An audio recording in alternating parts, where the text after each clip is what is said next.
your latest news update from Western Mass News.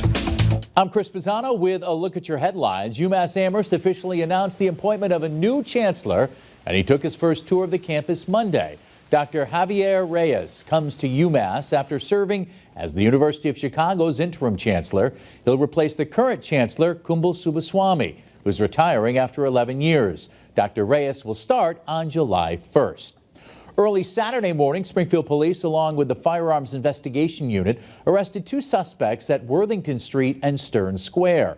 Springfield police originally pulled the suspects over for an expired inspection sticker, and after searching the car, they found a loaded firearm, ammunition, 650 bags of heroin, and at least $8,000 in cash. 38-year-old Devin Sutherland and 24-year-old Luis Cordero, both residents of Springfield, were arrested.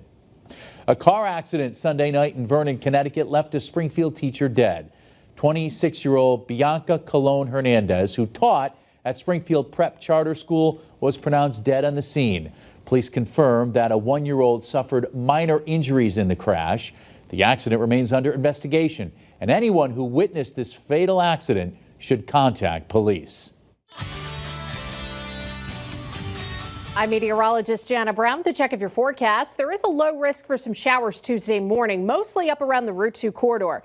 There, a better chance to see a shower, therefore temperatures just a little bit cooler as a cold front lingers close by. Looking like middle to upper 50s the farther north you go. The farther south, the warmer it gets, and it looks like south of the Mass Pike we could get into the lower to middle 60s Tuesday afternoon, but we do keep a lot of clouds and light and variable breezes. Temperatures take a big dip on Wednesday as that cold front pushes to our south. Looks like we could have some drizzle or the occasional shower. Otherwise, a lot of low cloud cover and fog with temperatures mostly in the 40s. But then a warm front swings to the north on Thursday. Temperatures soar to near 70, and a cold front coming in from the west will bring us a chance for some showers and thunderstorms Thursday afternoon and early evening. Behind that, high pressure returns and sticks around for the weekend. Good sunshine Friday, Saturday, and Easter Sunday, with temperatures moderating. Sunday looking the warmest with highs in the low 60s. And that mild trend continues for next week with temperatures in the 60s, and it's looking mainly dry and quiet.